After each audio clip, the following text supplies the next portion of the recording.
burdens down, get healed, offer prayers, release all cares, no air, no pretense, we intense with intent to flow with spirit guides. Music makes us more alive. In this United Nations, we protected from the dark.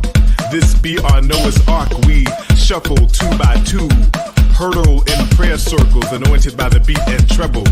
This where our feet settle, arms stretch, the affect of inspiration by the DJ, anointment.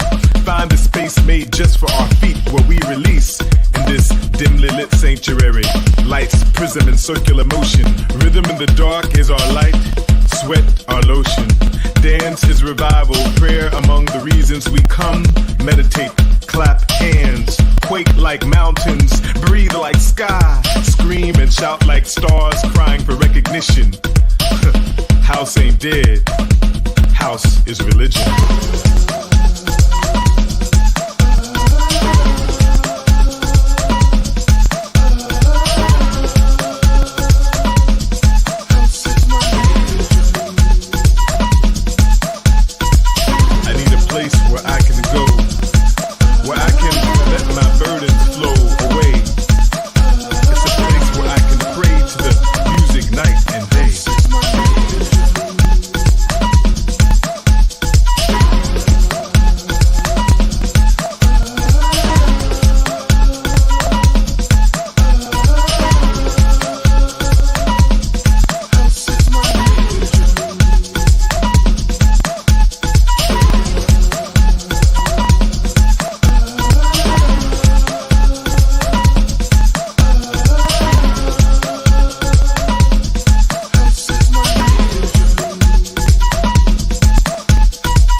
What's up, y'all? It's your boy Dellz, okay? And I am excited about today's show. As many of you know from my flyer, this is a special edition, okay? I'm actually supposed to be on a Zoom call, so that I totally forgot about. Well, I just didn't put 2 and 2 together.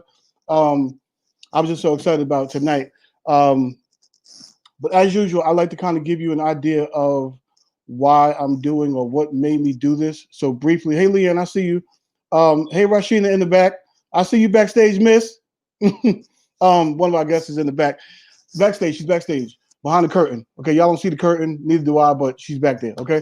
Anyway, so basically, as I mentioned before, I just wanted to really inject some hope into our people when I first started, and especially now that we have not only the pandemic, but we also have the protests and the Black Lives Matter movement. So this is furthering my goal to kind of inject some hope, inspire people, encourage people to know that even with this COVID-19, it can be beat. Okay. I've had some guests on here who had COVID-19, full blown COVID-19. Okay. Y'all know COVID-19 is like if I can compare it, it's like AIDS, and then coronavirus is like HIV.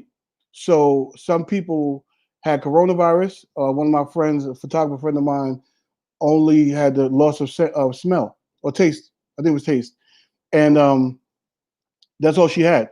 Then some other people I know had full COVID-19. So there is a difference, folks. So, but yeah, I just want to inject some hope. I had a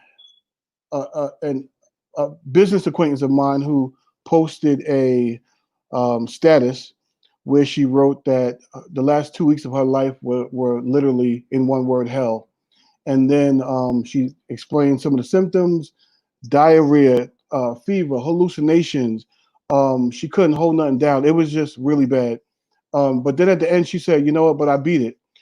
She was 15 pounds lighter, but she beat it. And so I said, let me do something, because the media is not really pushing out there these good numbers. They're pushing out the bad numbers. How many deaths we had, how many people are admitted into the hospital, how many people on vents, and how many people. And I was just so tired of it. I was like, listen, we got to do something. Okay. So this is not my thing. Okay. I'm not a person to get on video, but I said, let me sacrifice my own, myself, and just come on here and do something. So today we're staying in that light, a little different, in light of the fact that we, with the Black Lives Matter movement, we've been having a lot of camaraderie amongst our people, and I love it. I absolutely love it. Like, I mean, there's so many things popping up, so many groups on Facebook popping up, Instagram, people doing lives, educating us about money, educating us about stocks and bonds, and all kinds of things that are going to build out people. So in light of that, I felt like, hey, let me do something in terms of Black business. Okay, so this is the Black Business Edition. Okay, the BBE. I don't know where I got that from, but this is the Black Business Edition of Facebook Live with Dellz. And I definitely have two very special guests with me today. One is a young lady who is I don't know where I got the word from, but I called her a master hairstylist. I don't even know if that makes sense. She'll tell me when she pops in, but she's a hairstylist who is, and obviously an entrepreneur, a small business owner, and she's had some struggles with COVID-19, the whole pandemic, but she's also had victories, and that's what we want to celebrate today. Also have my boy Olumayowa Okubanjo. Okay, I just swear I'm African. I swear I'm from Nigeria. I promise you. I ain't never been I don't even have a passport, y'all. Pray my strength. But I have him with us today. He's actually an entrepreneur as well, and he's also a financier, banker. So he'll offer us some other tips in terms of finances, how to move that way out of this pandemic. Okay, but first I'm going to bring to the live, okay, because there's no stage. I'll just bring it to the live. Rashina Brooks. Put your hands together for Rashina Brooks, y'all.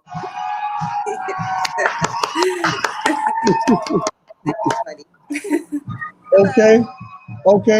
All right, y'all gotta stop. All right. She's okay. I had to so people stop clapping. Okay. What's up, Miss? Hi, how are you? Can you hear me? I'm well. How are you doing? I'm good. I absolutely can. Okay. Yeah. See, you don't need no mic. Yeah. I was like, you don't need no mic. I was like, oh my God. I was like, Lord Jesus, I wasn't prepared. Right. No, it's good. It's just, I think it's just, they just overly prepare the people, to make the best of it. So it's cool. We don't need no mic. Makes sense. Yeah. So you all right? How you doing? I'm good. No complaints. Good. I'm glad to have you on Facebook Live with Dellz. Again, this is not a show. This is us sitting at the diner just kicking it. Okay. Mm-hmm. So that's all we're gonna do. So Rashima, I met Rashina. Uh-huh. See, I keep adding it. I do the N 1 minute and the M another minute. I have a cousin. I have a cousin named Rashima, and I also know somebody named Rashina. So y'all forgive me, and Rashina, forgive me if I jack your name up. But I promise I'm gonna try not to.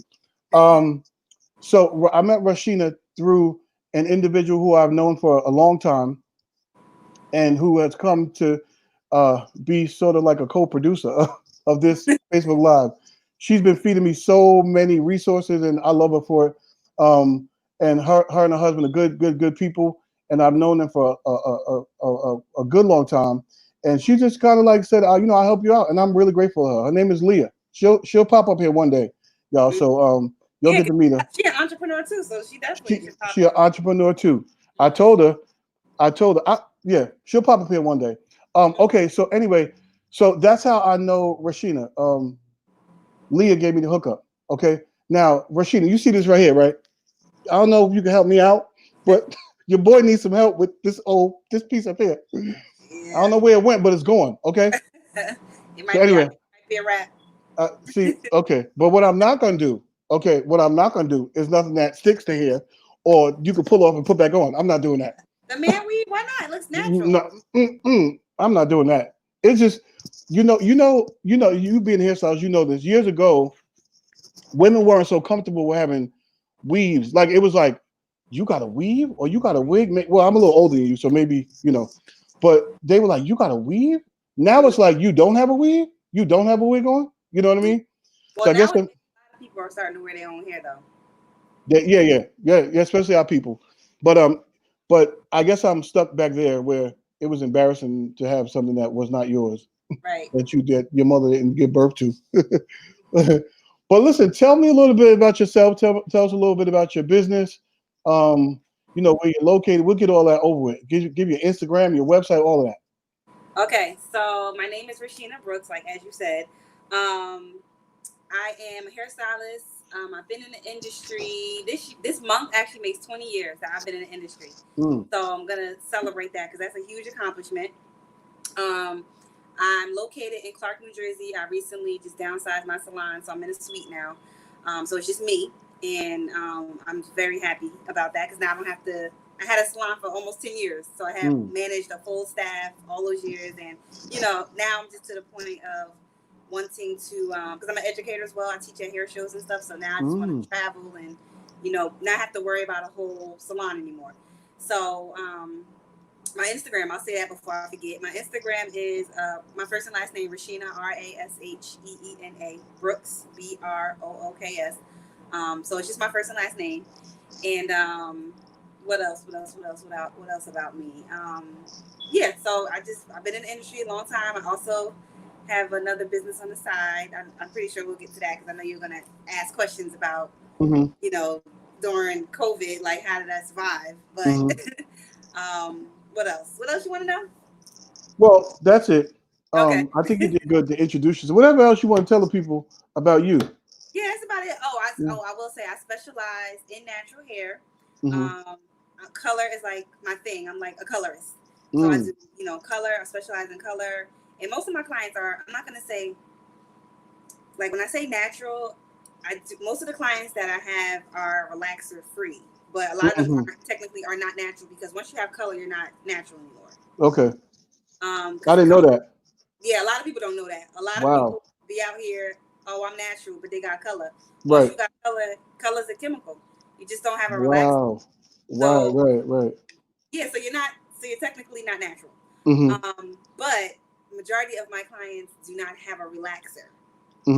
So I deal with a lot of people with relaxer-free hair, a lot of color, and I also do locks. Like I took weaves. I don't do weaves and stuff like that anymore. I used to do weaves and stuff, but I wanted to start getting back into my clients' hair because I started to notice, because it's so popular, weaves and wigs now, people were starting to, people think like with braids that they can lose their, obviously, if you're braiding too much, you can start losing your hair because of all attention, but people can also do a lot of damage from wearing weaves and stuff. So I wanted to get back into people's hair and scalps and stuff like that, so I can help people take care of their natural hair, like their own hair. So yeah, that's pretty much right. That's cool. I think in these days, a lot of us are taking on our naturalness,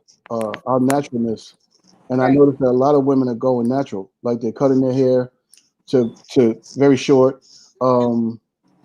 Which my people keep trying to get me to do, but I just can't let it go. My hair's been short since high school, so I'll always really. So that's yours. That's your hair. It looks very nice. The color is very nice. Clearly, because you're a colorist. Okay, you gotta advertise yourself. Okay. But yeah, I see a lot of brothers and sisters doing the natural thing. Dreads, locks, just going natural, afro. I love it. I love it because if you switch it around 20 years ago, we were not doing that. We were. Yeah, what you just said. Speaking about locks, a lot of people that know me know that's known me for a long time. But I actually that's how I became so well. When it comes to doing natural hair, I became known in that industry, in that I guess in that community because I used to wear locks. I used to wear locks for 8 years. I had locks, and I worked. Well, that was the only time in my life that my hair wasn't short, like when I had locks. But I worked at a natural shop, so that's all we did was locks and no relaxers, barely any color, and the styles that are popular now. We were doing it back then. This is probably a good 15 years ago. Like people weren't even doing it. People weren't even people were wearing locks, but they weren't going natural like how they are now. But we had people there at that time. So I've always been known for natural because the salon I worked at, that's what I established the name with that. So yeah.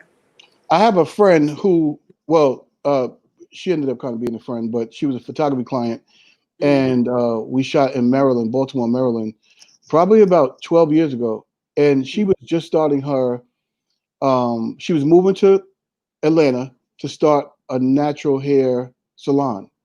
Okay. And even back then I was like, really? You're going to do that? She was like, yep, watch. And she has 3 salons now. Wow. What's her name? She's doing good. I'm going to give you her name offline because, okay. Yeah. You're not going to embarrass me? I forgot the girl's name. I know her name too. I just forgot it in the moment. But she has 3 salons. She's doing really good. And I'm excited for her. You know what I mean? But that was 12 years ago, and she's she walked right into this season where everybody's going natural. Yes. Let me shout out some people real quick who are watching us. Leanne Davis, shout out Leanne Davis, Angela Patterson, Stephanie Thompson, Elvin, that's my dude, Roberta, and Kiki. What's up, y'all? Thanks for joining us. That's all I can see. I'm sure there's some more y'all on here, but I can't see. So Rashina, what's the name of your salon? Did you tell us that? Oh, it's called Beyond Perfection Beauty Bar, and I'm located in Clark, New Jersey. I don't know if everybody on here is Jersey people or is it people from all over, but yeah, well, I don't know. I'm international, you know what I mean? So everybody from Jersey. Like no, I don't really know. I don't know. I had some people on here from all over last time, but we'll see. But so in Clark, New Jersey. Clark, New Jersey. Yep. Okay, we're gonna put that on the table, Clark, in a second, right? Okay. But it's called Beyond Perfection Beauty Bar. Oh, okay, Beyond Perfection. Okay, so Perfection is right here. We over here. Like we're not over on this side. We're Beyond Perfection. Okay, I love it. Yes, I love it. Beyond Perfection. That's where I would need to go if I want to go Beyond Perfection. I don't want to just settle for perfection. Like, why would you do that? You know what I mean? So you guys are in Clark. The reason why I said we're gonna put Clark right here is because I'm sure you've seen it, being that you own, maybe you didn't. Recently they did a small Black Lives Matter march in Clark, and the mayor kind of didn't do good, and so everybody's I was surprised they was even doing it in Clark. Me too. Me too. I was like, don't nobody got no guns or nothing? Because my first encounter in New Jersey, I had to pick up an artist in Montclair. We came down the Parkway, drove through Clark, down Brant Avenue, I think, and the cop was sitting there in the driveway, probably about 2 cars ahead of me, while I was stuck at the light. The light changed, made the left, went down whatever that street that is. I got halfway down the street. I see lights behind me. I'm like, I'm not stopping because he's not stopping me because I didn't do anything. I literally was at a light. That was it. It was just 2 black men in the car. But whatever. I'm from New York. I didn't think nothing. Kept driving. He pulls me over. So I stopped over there by Rahway Hospital. He's like, can I see your license registration? I'm like, what'd I do? Like, so the thing that distracted him from being an idiot was because I had a New York license, valid New York license, but then somehow New Jersey established a New Jersey license in the system for me, and it was suspended because I didn't pay a parking ticket that I didn't even really know about. So he was like, "So you have a suspended license?" I was like, "No, I don't." I got a license right here. He was like, you're right. Like, so it kind of distracted him from his nonsense. But I could tell that he was a racist individual who just wanted to stop us because he was black. We did nothing wrong. We wasn't smoking nothing. It was nothing. We was going to church actually.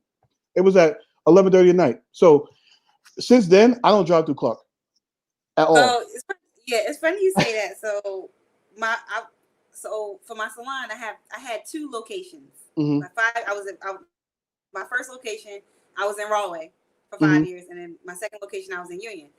But when I was in Rahway, when you get off the Parkway, you get off in Clark, and Mm-hmm. you had to like drive through Clark. So I used to a lot of my men clients used to always get stopped. Yep. But where I'm at now, as soon as you get off the Parkway, like as soon as you make that right, My shot right. I'm literally right there where that Target is. You know what a Target is? Okay, so that's beyond the shot right. It's across the street. Oh, across the street, right? Okay, yeah. Right, literally across.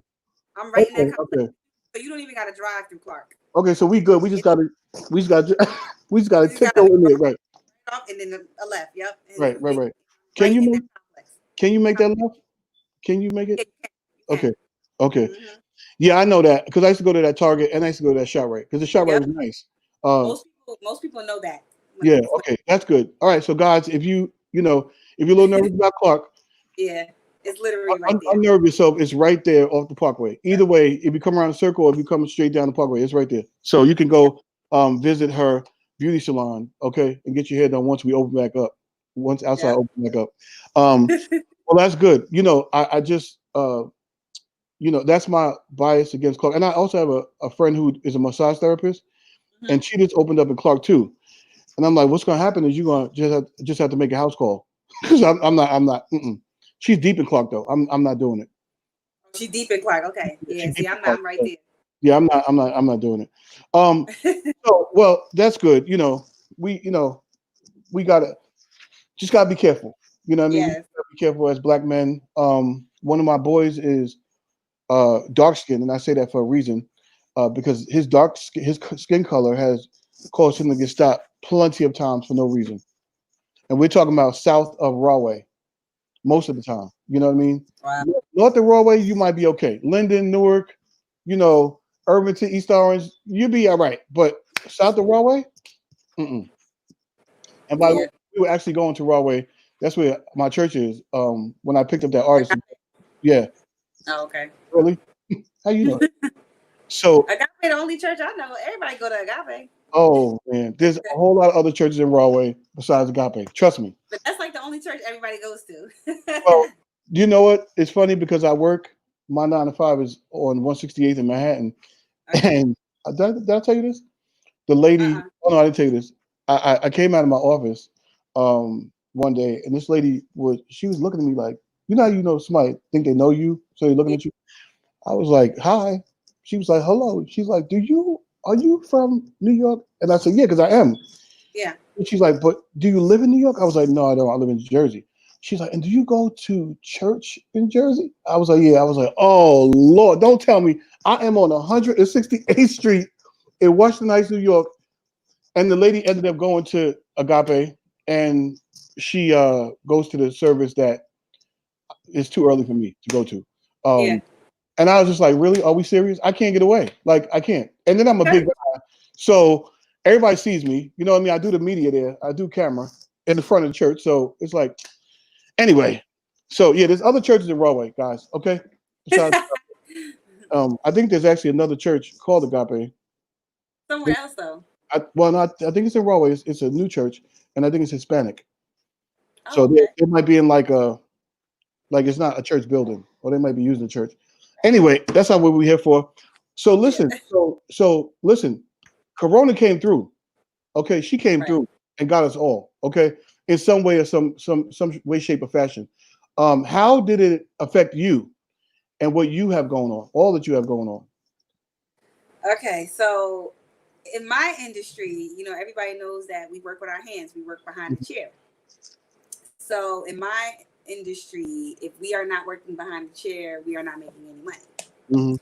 But so that really, like, at first I was very, very, very nervous because it was just like, oh God, like, it's like you try to prepare for these things like financially and all of that, but you're not like mentally prepared. Like, it was kind of just like, I've been doing hair so long, I couldn't imagine like not being behind a chair, not working. Mm-hmm. And also a huge chunk of my money I wasn't gonna be getting. Right. So, what I'll say is like before maybe like February, because it happened in March. In February, I started because my goal is to retire within the next like 5 years, right? Mm-hmm. So Mm-hmm. I've been working on multiple like passive income. Mm-hmm. So I started a home-based business in February. So once the pandemic came, it was just like, okay, let me start working. Now I have to really push that because the thing about my industry is so demanding. We are behind the chair so many hours. For me, the past like few years, I've only been working 4 days a week, and Mm-hmm. I've been taking my last at like 5 o'clock. So I usually get out between like 7:30 and 8. Like I stopped working until 2-3 in the morning, long time ago, because Wow. it's just crazy. Like it just Mm-hmm. it takes a toll on your body. So so I started. So it was kind of like, for me, I knew I wanted to create passive income. I started a home-based business. So, like starting a new business, I'm starting from the ground up. Mm-hmm. So I already kind of needed it. Like it kind of worked out for me because it was just like, it gave me more time to be able to work the other business. And of course I'm not to the point of making the income that I'm used to, but it has actually helped a lot. Like I've been able to like manage a lot very well with it because I've been able to focus on it. And I would say that, like, and it's crazy. It's funny because I have like a whole network of hairstylists that I'm really cool with. Like we have a group chat and everything, and everybody was nervous. Like, and we're all in different, like four of us are in Jersey. One is in New York, in Brooklyn. One is in Atlanta, and one is in upstate New York. So everybody was like nervous at first too. Like, oh my God, what are we gonna do? But I'm the type of person. I'm like, I always try to like look on the brighter side of things. Like, all right, well now we got to be creative, So what I was seeing people do, and I did it one time, and I was over it because I don't really like to.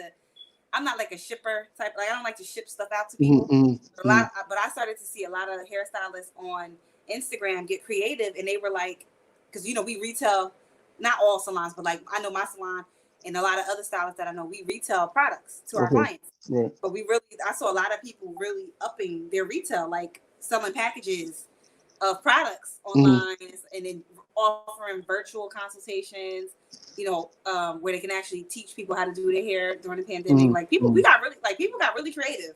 And I was just like, wow. And and these were the things that you didn't really see much. Like when we were in the salon, we weren't doing it like that. So, but for me, I focused on that home-based business, and that actually really helped.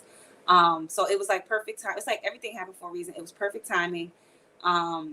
Me downsizing the salon because now I have to worry about all the overhead, and then me starting that business at that time because it was just like it gave me the opportunity to focus on it because like I said, even the group that I'm in with the other stylists, a lot of them have been wanting to do other things. Like a couple of them make wigs, so one of them wanted to create she wanted to start a wig line, but every time on the weekend when we have free time, it's like we're tired or we're like doing all of our personal things, but she was able to like really focus on that, and she birthed like people were birthing new businesses during this time.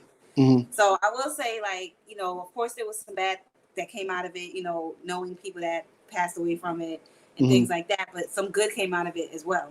Yeah, because it actually I feel like it was hold on, I want to make one point because we talked about this on the phone. You owned a large salon, would you say, for 10 years, and then you downsized recently, but the recently was like, what'd you say, February? February. The corona hit in March. Okay. So this was right on time. I believe God knows us enough to properly prepare us and loves us enough to properly prepare us, for what we don't know about. So you actually did this in February, and then March corona hit. So you lost all your overhead. You don't have salaries anymore. Well, not as many. If no salaries. You have no salaries. See, look at that. Yeah, that's and amazing. And I was grateful because the suite that I like. If you guys don't know what a suite is, and what the reason why I'm so grateful for that is because in New Jersey, our cosmetology rules are different than every other state, right? So booth rental is illegal in New Jersey. So for people that don't know what booth rental is, that's basically when, like for instance, me, you know, I had a salon and I would hire stylists. They would pay me for a chair. Like they would, like, you know, I would rent a chair out to them every week for a certain amount, and they would pay me. Are you confessing? I'm like the landlord. No, I'm explaining to people what it is, so people know the difference. Okay, all right, go ahead. I thought you were saying, because you said I would rent out the chair, and I thought that's what booth rental was. I'm giving people an example. Like, I'm the owner of the salon, and then I would rent the chair to my stylist. Okay. So they would know, you know, I'm putting me as if I was the person that was, you know. So, but in New Jersey, we are only allowed, even though I'm sure everybody don't do it, but we are only allowed to do commission, meaning. Oh, okay. And you pick the percentage, but or you and your stylist would agree on, but it would be like 50-50 or 60-40, meaning the owner would get 40%, the stylist would get 60% of their money. Like, that's just so it's supposed to be like that. And so the suites have been really popular down south. Like, I remember I went to Atlanta like 4 years ago. This girl I know, she got married, and I knew about them, and I wanted to see what they look like. So I went with her to get her hair done, and I was like, wow. I was like, if this ever came to Jersey, I would so be in it. And I never thought it would come to Jersey because, like I said, like, the whole concept of a suite is basically one big building, and they're different rooms, and they're different size rooms, and people rent them out to the person that owns the building, and we're our own business within one big place. So, like I said, I never thought. So back in November, I got a brochure. I was at that time, because my lease was going to be up, like the location that I was at. Right. My lease.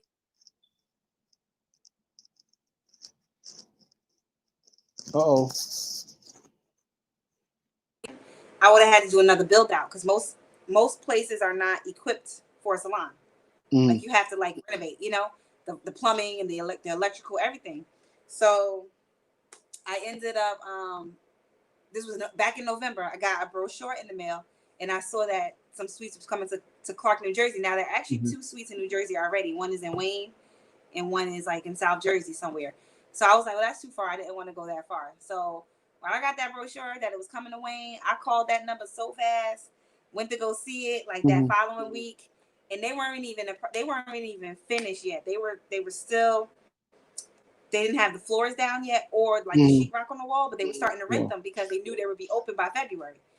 Man, I went to go see it. I was the first person to rent one there. I was so excited. I was so excited because that was like the answer to my prayer. Like, what am I going to do? Where am I going to go? And like, and literally, everything is they supply you with a station, a chair, a sink, a dryer. And all of that, but if you don't want their station and stuff, you can bring your own. So you don't even have to do anything. You just move in. Like, it was such a blessing. That's so between that and then me having the business, and then that, you know, my home based business and that happening, it just worked out so well. But and what I was getting to was, during this pandemic, he didn't even charge us rent because people still had to pay their bills. Like, people that have businesses still had to pay their bills. He didn't even charge us anything. He said, until, you know, we come back, he doesn't charge us. So I didn't even have to worry about that. So you had a good deal. You had a good deal. Yeah, that was a blessing. Yeah, you had a good deal. And you know what? How long have they been in business, the suites? Well, it's a franchise. So this particular franchise I'm with is called Phoenix Salon Suites. So it's a franchise. It's like McDonald's. Like, you buy into it. Yeah. And I think the lady that started it's been some years. Maybe I gotta look into that when she actually started it, but it's been some years. I'm not sure. It sounds like a good idea. And it sounds like that's something that kind of like we've been, because you spoke to the fact that your stylist friends were coming up with creative ideas to make money. And I think that's across the board. I think everybody has been doing a lot of creative things. You know, people are making masks. That too. You assess the need and you go ahead along with it. You capitalize off of it. You know what I mean? You'd be a dummy if you didn't. You know what I mean? So I certainly can appreciate that. I see my boy in the background. I'm gonna bring him on. We're gonna continue talking, but I'm gonna bring him into the live real quick. I'm gonna intro him real quick, and then we could get into your a little bit of what you do passively, because that would help people, to gain passive income, because that would help people. And then I'm going to chit chat with him, but you can stay on if you're so welcome to stay on with us, if you like. Okay. So my guest, my other guest, is one of my good friends, like a good friend. This is my boy. We do a lot together. We've been doing business together for close to probably 15 years. He's my brother, and he gets on my nerves all the time, but I still love him to death. So y'all put your hands together for my boy, God Sent. You see that? You see the people? Did you copy me? No, bro. Because I downloaded an app like that, bro. Why did I know he was going to say that? Because I caught it. He does a Facebook Live too, Rashina. And last week, he introed somebody. And he gave he had a hand clap applause track. And so I downloaded mine, but I didn't have it ready for my last show. He beat me to it. So I knew he was gonna say, "Did you copy me?" No, I didn't copy you. Hey, look, we got to share information. That's how we make each other better, make each other look good. Absolutely. And based on that, I want to let you know your backstage experience is horrible. Nobody brought me coffee, water, nobody offered me anything. I was just sitting here waiting for almost 30. I mean, I enjoyed Rashina, what she was talking about, but that was about it. At least I had entertainment. But everything else, you need to step it up, bro. Okay, well, next time bring your own. How about that? Okay, bring your own cookies, your own snacks. Okay, we broke in these parts. Okay, we try to get passive income. Okay, we are in a recession. Not a recession. This is a pandemic. Okay, pandemic. Recession. Let me not speak of recession. Anyway, so Rashina and I was talking. Rashina is a master stylist. Okay, I'm just gonna say it. All right. Okay. And she's doing her thing. You trying to send a message? No, she's taking a picture. You see her? She's taking a picture. Wait, how you gonna have the phone? How you gonna have the phone like this? You're not gonna warn us. I wasn't trying to hide it. Oh, clearly. Clearly. I wanted you to keep talking while I and be natural. Okay. So yeah, Wardell is a perfectionist. He always wanna not have it in a frame and all that.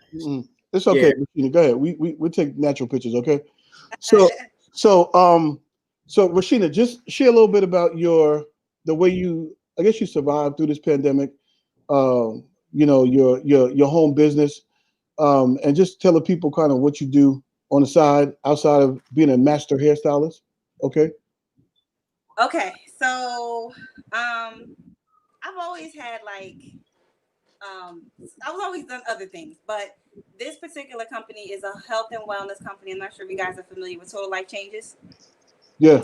It's a health and wellness company. Yeah. So I chose this company. So I've done health and wellness before because I feel like it goes hand in hand with what I do, because people want healthy hair, but it's internal. I always try to explain to people you can get products to maintain the hairstyle, but a lot of times if people have if their hair is damaged, if it's breaking off, if they have shedding, or if they have alopecia or anything like that, a lot of times it's internal. I have a lot of clients who are taking medications. And sometimes when people are taking medications, two medications in particular that it tear my client's hair up is blood pressure medications and thyroid medications.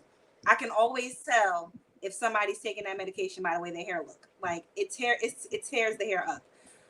So sometimes it's really hard when it comes to that, because it's hard to get something to combat the medication, because I feel like even if they're taking something, supplements, I feel like that medication is so strong that it's not even, it's not gonna, it's kind of hard. Their hair just either they're thinning on their hairline or they're thinning in the middle. And I can always tell. So I always ask questions. But then the people that don't take medication,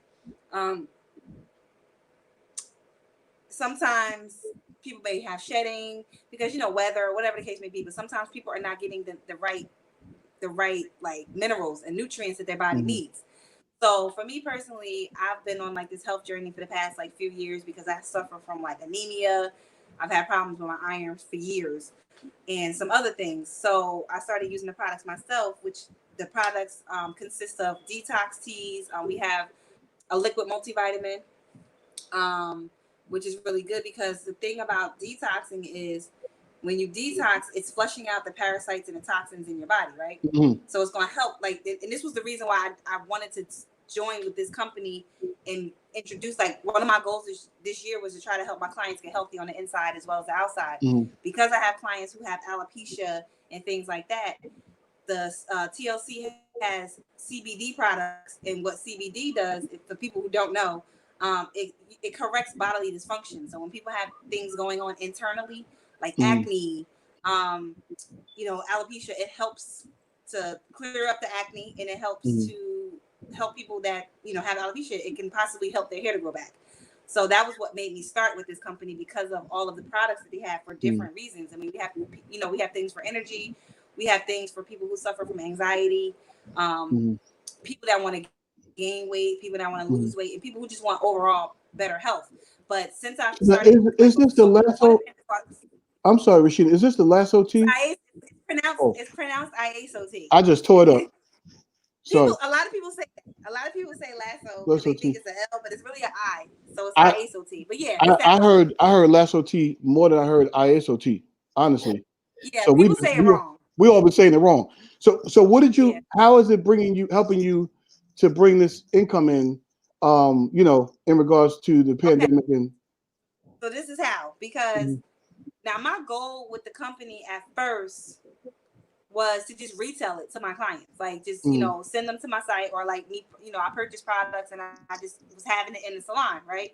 But I also, like, on Instagram, like, I'm real heavy on Instagram. Like, I'm on Facebook, but I do a lot more on Instagram. So in my stories, I share my journey. Like, I share my whole journey. Like, I show people me using the products and everything. So when I first started with the company, my goal it wasn't even to build a team or any of that. It was just to really strictly just for me to use the products and for me to, get my clients on the products. But when I started sharing my journey using the product, I got so many people that you started reaching out to me, because people know about the company and they know about the product, but they don't know what it is. They don't know what it does. And a lot of times when people know you and they trust you, they're going to ask you, because they feel like, people that know me feel like, okay, if you're using it, I know you and I trust you. Let me ask, let me get more information about it. So once I started, people started reaching out to me on Instagram, people that I know and people that I don't know. So I started getting customers that way. And then I started, mind you, my plan wasn't even to build a team. Like, I just wanted to retail it. People started wanting to join my team. So now I got like 10 distributors. Wow. So it's a multi-level marketing type of situation, right? So everybody knows that. Everybody knows, kind of how you build your team and you could gain income that way, and then also from the products, because it's like kind of similar to not the exact company, but I mean the whole concept, the MLM concept is like Avon and like another Mary Kay. Mary Kay and all those, yeah. So that's good. I mean, that's good. That's really good. I think, and I think a lot of people that I know took advantage of that, the multi-level marketing company in the midst of this pandemic. Fortunately, I was able to continue working and not miss a beat with my income, and whatever I did in addition was like extra money. You know what I mean? So I'm grateful for that. But that's not everybody's story. So people had to come up with creative ways to make some income, and I think that that's a good way to do it. The multi-level marketing, if that's your thing. I'm not really like a salesperson, so I wouldn't be successful in it. But because let me tell you. A lot of people. Finish, then I'm gonna say something. A lot of people hit me up about doing it, and I've done those before. It's just, it's. I applaud the people that do it. It's just not my thing. Like, but if you're able to do it, do it. Like, make that money. Okay, get them coins. Okay, what'd you want to say? I got a couple things to say to that. So I have heard a lot of people say that about not being a salesperson. So you're not being a salesperson. You are sharing your journey. So by me sharing my journey and me using the products, I'm attracting people. So like it's the same as if I go to, like me being a woman, if I go to MAC and I buy a new lipstick and I take a selfie and I post like, oh, I'm loving my new Ruby Woo from MAC. You know how many people gonna go purchase that? That I just you're right. And I didn't get paid off of it. So if I'm using a product, if I'm using a product, just like in my salon, like I retail the products that I use in the salon, I retail to my clients also, so they can maintain their hair at home. So these are the products that I'm using. So I want you to take home what we use. I want you to, if you're going to be shampooing your hair at home and things like that, I want you to use what I use, And so you're gonna get this product because that's what I use. So when it comes to MLMs, the MLM system is already like my business now as a hairstylist. I retail products in my salon. When it comes to TLC, I buy inventory and I retail it to people because people like when I have product on hand because people don't want to wait for shipping. So when I have product on hand, I'm able to bring it to them. And when I build a team, I'm getting a cut off of what they do. And I'm not even doing anything but bringing people in. When I bring in hairstylists, I'm getting a cut off what they do. Right. It's the same concept. And the thing that like, and you've done them before, so you know what they are. But people, a lot of times people have negative things to say about MLMs, but they don't even know what they're about. And to be honest with you, MLM is the highest paid industry in the world. Well, you can't speak about something that you're ignorant about. Like if you don't know anything, like this, like white people talking about the black struggle. You know what you heard and what you've seen, but you really don't know. So and I'm not going to talk bad about it. I'm just going to say I know from experience, just like you experienced the problem that is not for me. But I think anybody who it's for, get that money. Okay, do it. Make that money. I had years ago. I mean, I was probably like 19 years old. They had this company called Excel, and it was long distance. And I joined it. I paid my little $250, and it just didn't. You know what I mean? But again, I'm not talking bad about it. You gotta be with the right company too. Yeah, you gotta be with the right. You gotta be with something that you're gonna get get behind. Fully, 100%. But yeah, I think that's good. Like, listen, hey, you guys are out there and you're listening. Do what you got to do to make your money. We got bills to pay. Okay, we got kids. We got family members to take care of. So we got to do what we got to do. Whether it's an MLM, whether you started a mass business, okay, whether you started putting Black Lives Matter on armbands, or whatever you got to do to make money, just do it. Okay, that's actually the bottom line. And speaking of that, this is the small business edition, the Black Business Edition, and I have a few resources that I looked up in terms of, and my Godson will be able to elaborate on this. There are some resources that will help small businesses in terms of grants and loans. So if you look at the ticker on the bottom, you guys are watching, you could take some notes on that. There's a lot of Black chambers of commerce that have some knowledge about grants and loans that you can get. There's a lot of grants out there. You believe it or not, there's a lot of grants out there. Just even outside of the pandemic, there's a lot of grants out there that you can access that a lot of people don't know about because we just don't look for it. But if you hit up your local chamber of commerce, Black Chamber of Commerce, there's one African American Chamber of Commerce, New Jersey. There's a National Black Chamber of Commerce. There are a lot of them. So hit them up. Even you guys as business owners, there might be a grant for you out there. So, look into that if you're a Black business owner. I want to shout some people out. Sorry, I was you got a couple. Yeah, good. Well, you might need to talk on the phone later on. Shout out to Uninvited. Uninvited, nobody invites him, but he always shows up. Okay, Uninvited is in the building. Shola Smith of Smith Blends, one of our sponsors, SmithBlends.com, is in the building. James Ellerby, okay, one of the favorites of the poetry community here in the Newark, greater Newark area. Tracy Borden Timmons, Nana. I can't see all y'all, but I just want to show some love to some of you that I can see. Michael Edwards, my boy. He has a podcast. He's gonna come on here next week and talk about his podcast. But yeah, so shout out to y'all. Just had to show y'all a little bit of love. So listen, guys, my next guest is, like I said, it's my brother. All right, and we I was about to say we do everything together, but that don't sound right. We do a lot of business together. Okay, we've been friends for a long time, and he's just kind of going to talk about his struggle with the whole pandemic, and he owns two businesses. One is called the Cryo Cave, and I'm only including this in his intro because I work with him on these businesses. But the Cryo Cave, Newark, New Jersey's premier poetry lounge. Okay, and as far as we know, it's the only dedicated poetry lounge in the state.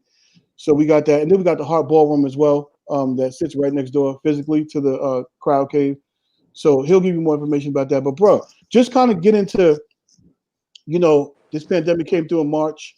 You got a whole family, okay, and this is your sole source of income, okay. So just kind of share with the people how you got through that, what your challenges were, and some of your victories as well.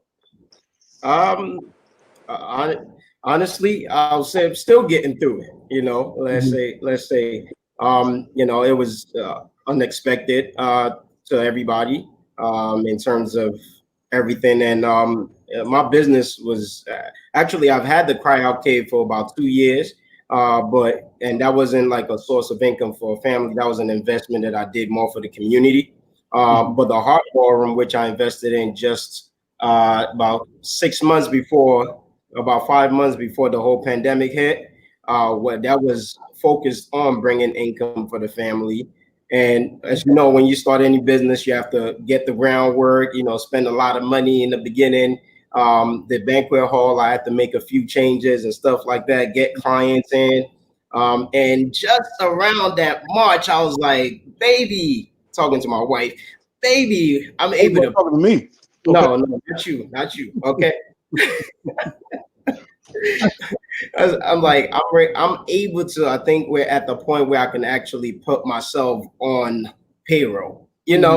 I'm like, everything is good. Businesses is coming in. People are planning parties. The summer was coming. Everybody was getting married, so it was going good. So we was like at the height. Like I even planned a trip to Nigeria, and you can't just plan a trip to Nigeria anytime, right? Mm-hmm. And all of a sudden, this came out of nowhere, and I'm like, I can't show y'all my hair, but it's me pulling my hair. And for the first, honestly, I would say 2 weeks, I literally was frozen. Mm-hmm.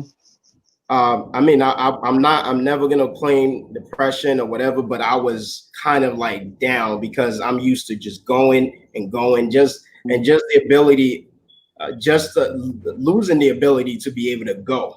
Between the Cryo Cave, the Heart Ballroom, me still being a spoken word artist, it was like I couldn't do nothing, and I was just like, and then on top of it, dealing with clients, trying to find out what's going on with my deposit, my party, pretty much, and trying to deal with all of that. So I literally shut down for about 2 weeks. Mm-hmm.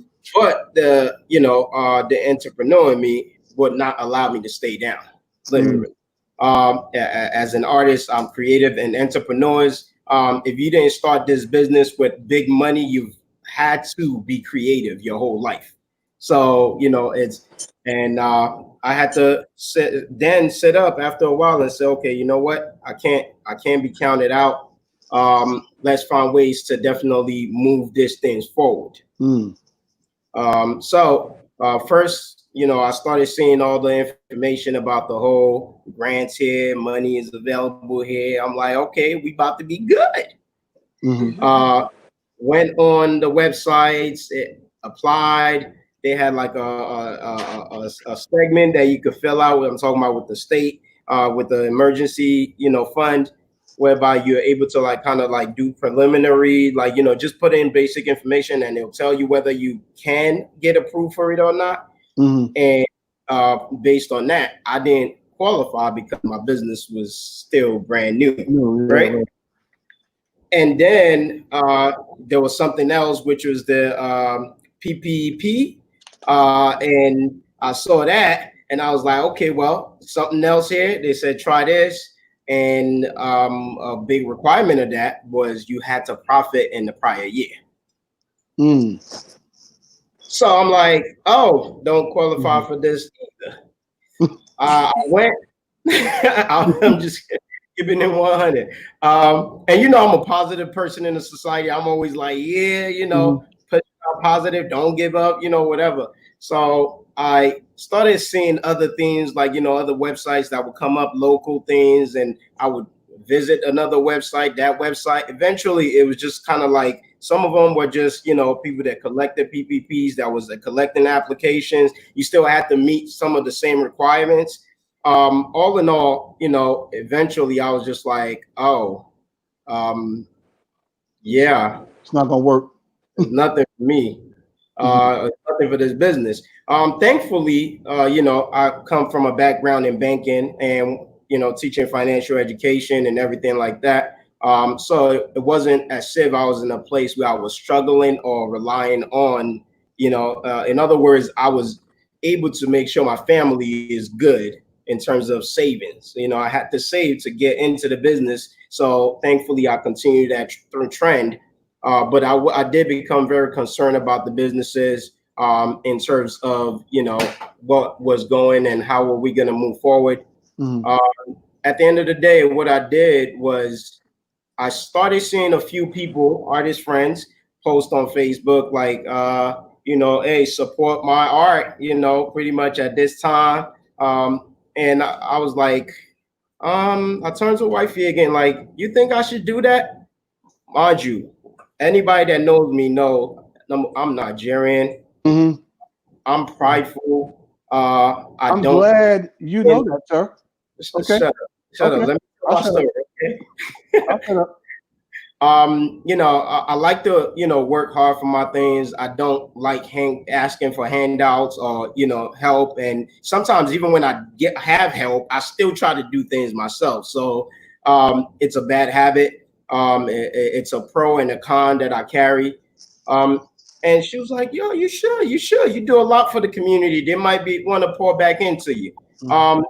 You know, so mind you, everybody was sharing a story of, you know, my goal is $100. Everybody was sharing a story of they're trying to raise 150, you know, 200. You know, it was a message that you copy and reposted, right? So I copied it, then just reposted. I kind of shared my story, you know, pretty much about how, because I already know how people are. People gonna be like, oh, you could go to this website, you could go here. I'm like, look, I've looked, I've searched.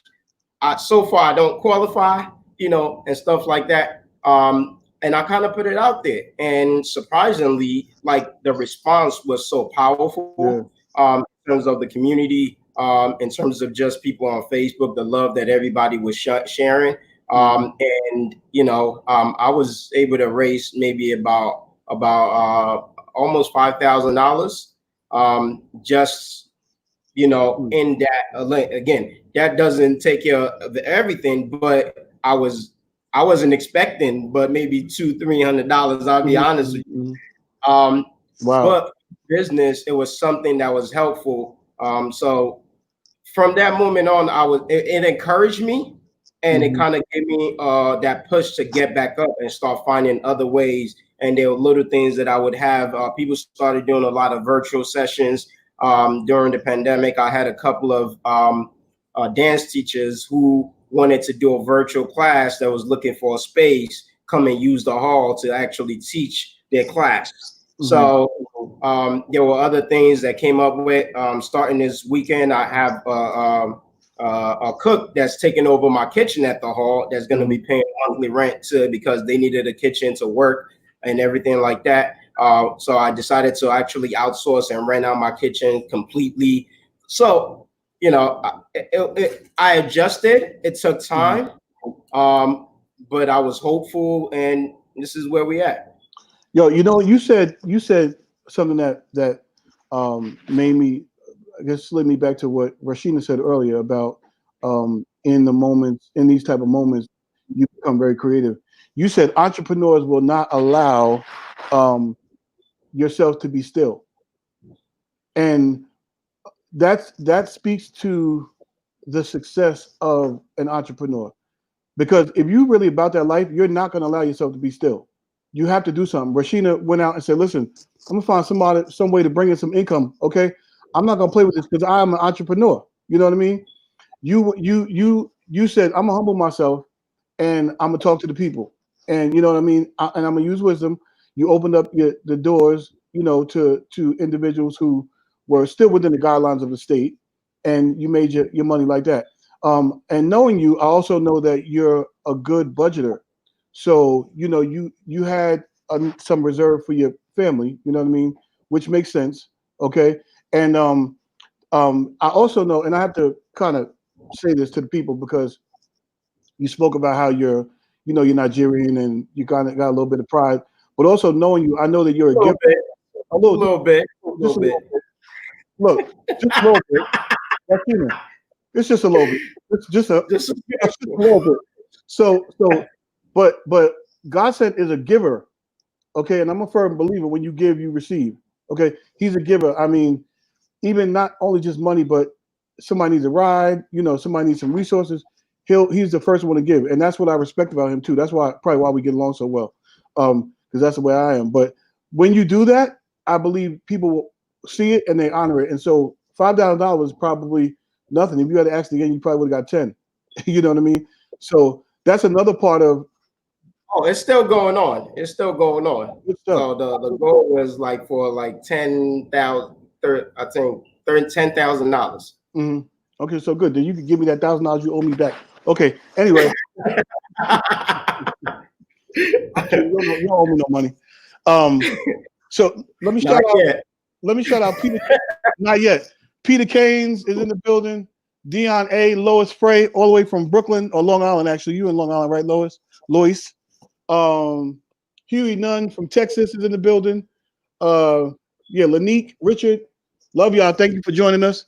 I'm still here with my people's Rashina, master hairstylist, okay, and my boy Godsent, owner and curator of the Crowd Cave and owner of the Heart Ballroom. We just sitting here chilling in the living room, okay, talking about this crazy COVID stuff. And listen, guys, we not only got hit with COVID, but then this fool want to go and kill one of our people, right?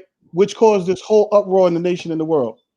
And so I know God said you talked about how you weren't going to claim depression, but you did feel yourself going down. And that was based on the pandemic. But then now we get hit with this whole visual that will never leave any of our minds about how this man just put his knee on the neck of an unarmed black man. And as a result, he is no longer with us. That also can weigh heavy on the whole depression and anxiety that we have as a community. How are you guys, both of you can answer this question, how are you guys dealing with that?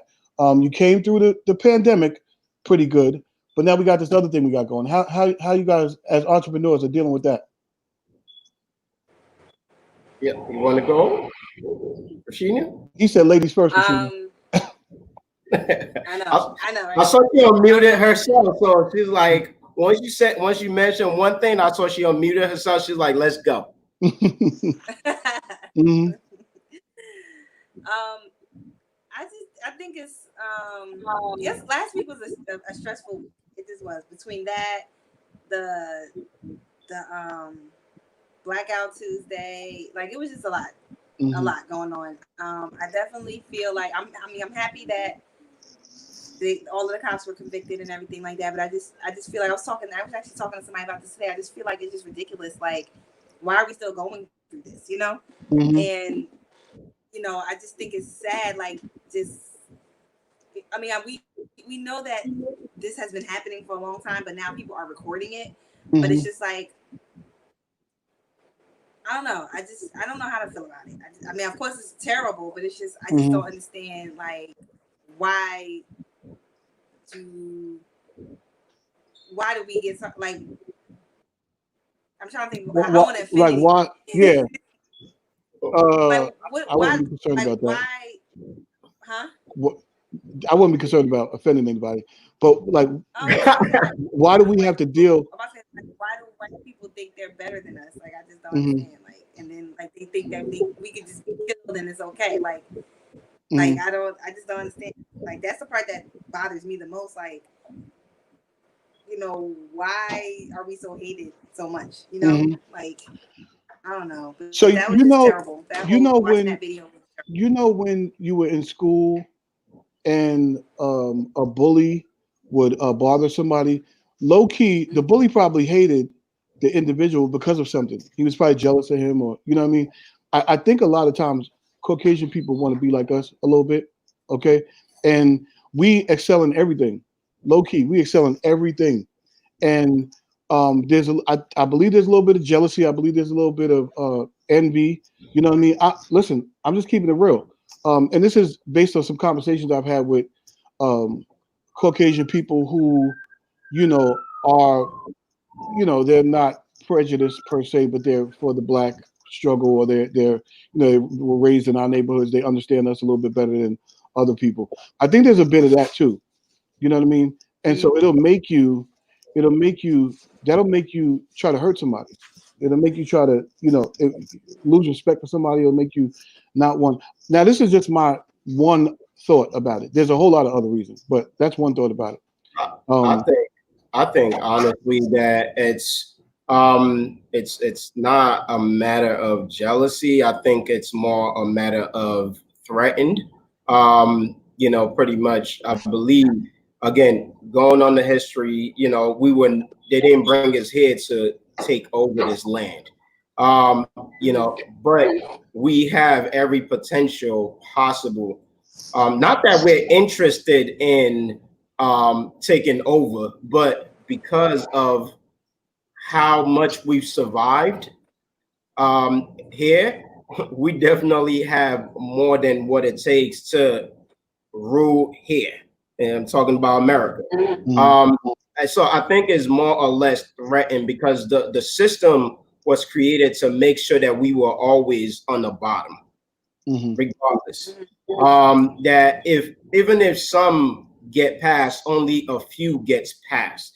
And I think that's what it is. And, you know, to respond to, I didn't honestly ask, like, you know, of course, generally you ask why, but I kind of immediately understood what was going on because I'm around poets who are always addressing stuff that most of us as people we tend to sometimes we get comfortable and we become blind spotted to some of these things that are still existing because we're existing. I come from corporate America, you know, working in banking years, and when you're working alongside with numerous other people, you know, other colors, like it tends to seem like everything is okay. However, when you are at the cave serving a lot of people that's still going through the struggle or dealing with a lot of stuff, you're constantly reminded through their stories, through their experiences, that everything is not okay. So, you know, but more or less, I was more asking what are we gonna do now? And I was excited to see where things were going, because, you know, RIP, you know, rest in peace, George Floyd. It wasn't just about him. It was, he opened up a door to so many issues that's been going on. Yeah, he was a catalyst. Right, and police brutality was one of them. And what's funny is that I was telling somebody, it was like, yo, everybody had a protest. Like, you know, pretty much everybody had a protest. Like, there was a protest in Nigeria. When I told somebody that, they was like, what? Y'all got white cops out there? Like, no, is a whole nother issue that's dealing with police brutality, period, about how much power police have and not having enough policing for the police and stuff like that. So police have been powerful no matter where you go, period. And we find ways, and they're like this cult that they hide things amongst themselves. Majority of them, even the good ones, eventually get corrupted sometimes. Again, and there's nobody holding anything accountable. You know, so I think it was something that needed to be addressed a long time ago. So yes, the systematic racism, it was one side, and then the police brutality is a whole nother issue that situation brought out completely. You're absolutely right. I posted, to your point, bro, I posted this today on my Facebook page. Me too. And you did? Yeah. Yeah. Oh, I think I probably copied yours. Now this I did copy. You see it, Rashina? You see it? This I did copy. Okay.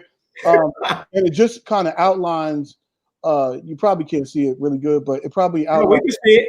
Yeah, it outlines the results of what we are doing by protesting, and we're pushing reform across the country.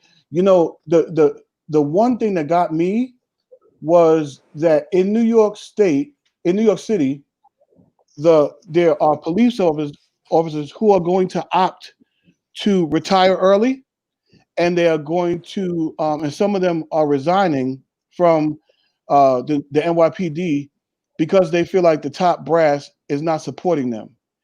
That right there speaks volumes to me because the top brass, one of the top brass, kneeled with the protesters at one point, and that says to those police officers, like, you know, you're not for us, you're for them, and it creates that that us versus them type of mentality even further. So I say to those officers, good night, bye, God bless, have a good life. You know what I mean?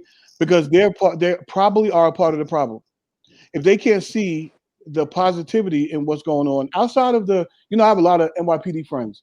I got a cousin who's an NYPD officer. So there are good cops, and I'm not talking about that. But at the end of the day, there are a lot of bad ones too, and there's a lot of corruption in the NYPD. And so if we can get rid of those cops that are creating that corruption, listen, it may cause something better in the system for us. You know what I mean? So I think what we're doing is good. I think we need to stay the course. Okay, I don't think we need to give up. And you know, I think we all need to do our part. You know Yeah, what I mean? it's a step in the right direction. I think we still have long ways to go. Long ways to go. To gain equality. You know, it's crazy because I posted, I was, the whole saying, like, you're as strong as your weakest link. And what it is that as a people were surprised when some celebrities were coming out about their experiences, like experiences in Hollywood, you know, pretty much. And we look at this people like, oh, you're part of the few that's made it, but they're still experiencing some type of racism through even as far as they've gotten in their life. So I believe that is a step definitely in the right direction. You know, this is going to eventually calm down, but I always want to remind people like the battle or the war is not over. That battle may be done, but the actual war, you know, to gain equality, because there's still going to be some of them hiding, and some of them, you know, the presidency we currently have has given them boldness because they were in hiding before now, you know, pretty much. But they were bold. There was one of the protests whereby you saw a bunch of Confederate flag and KKKs who actually had one of their people down on the floor. They reenacted the George Floyd situation. Like, you know, and it was crazy. And I love how our people conducted themselves, because it's some brothers that I know that I grew up with in the corner. Like, if they was in that protest, it would have been done. It'd have been a problem. Like, there'd have been consequences and repercussions. Okay. like I saw some people post like, let them come do that in Newark. Right. See, like, you know, let them come do that in Newark. Like, you know, it could have turned into something else. And you know, that's even them doing that wasn't okay. You know what I mean? It's okay because we're gonna push forward. You know what I mean? We're not gonna stop until we get what we want. Okay, and even when we slow down, we're still gonna keep going. You know what I mean? We've been through worse, and we gonna survive this phase too. We gonna be all right. Absolutely. I usually like to stop at 8. It's a little over 8, but I certainly appreciate you guys coming on today. I think this is a good show and well, Facebook Live. And I want to kind of just go over Rasheena Salon is called Beyond Perfection. It's over here. It's not perfection. It's over here. Okay. Beyond Perfection beauty bar. Okay, y'all bougie with it. Yeah. Beauty bar. It's not a beauty salon. We don't do salons no more. We do bars. Okay, it's a beauty bar. Okay. So you go everywhere else to get perfection. You come here if you want to Go beyond it. That's right. My first location, because I was in 2 locations. My first location was Beyond Perfection Unisex Hair Studio. So it was hair, but I changed it because people kept calling me, asking me, do I do haircuts, men haircuts, because of the unisex. Right. So I had to switch the name. Yeah. That's good. So you don't want to help us out. I got you. We can't be beyond perfection. It's cool. All we got, the only option we got is perfection. You know. And before perfection. Before. It's not right. It's not right. Perfection. That's hilarious. But yeah, so Godsend's business is at Cry Out Cave. We on Instagram, Cry Out Cave, at Cry Out Cave, Cry Out Cave. Okay. And if it's a real cave, y'all. It's an actual cave, yeah. Like right now, there's cobwebs and stuff in there right now. Don't tell the people all that, okay? We're gonna clean out the cobwebs. We're gonna disinfect. It's a dope cave, though. It's the concept. It's a dope cave. It's a basement turned into Cry cave. Out Cave. Cry Out Cave. Cry Out Cave. Yeah. Okay. Yeah. Cave. It up on Instagram. That's at Cry Out Cave on Instagram and the Heart Ballroom as well. And it's at the Heart Ballroom or at the Heart Ballroom, right? Or for those that can't, keep up with it, follow me at Real Godsend. You can find both on my in my title or my info. You can find both businesses link on there. The Heart Ballroom is definitely, both venues are getting to open up. We're going through the first phases of reopening. So for those that are still looking to celebrate their birthday, they got baby showers, everything coming up. Now is the time to start hitting us up. Hit up the email, hit up the Instagram page, Facebook page. We provide just about everything. So, you don't have to go everywhere. We have caterers within we have caterers. I told you somebody just took over the kitchen. We have event planners. So you can get everything, one-stop shop. And the other thing is you don't have to go broke celebrating. We about life happening. And our hashtag says life happens here. So at the Heart Ballroom, that's where life happens. That's what's up. Good stuff. And Rashina, what is your tell us your Instagram again? I think I have it. Boom. Rashina. My first last name. Yeah, my first last name, Rashina Brooks. Rashina Brooks. That's it. Yep. It's not Rashima with an M. Okay, it's Rashina with an N. Because No, Wardell has been telling me for the last 3 days. But guys, listen, I thank you for coming on. You gave some awesome information.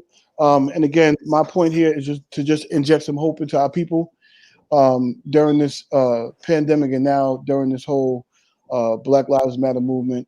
And so I'm grateful to you guys. If you're watching now live, or if you're watching the what do you call it? I was going to call it the rerun.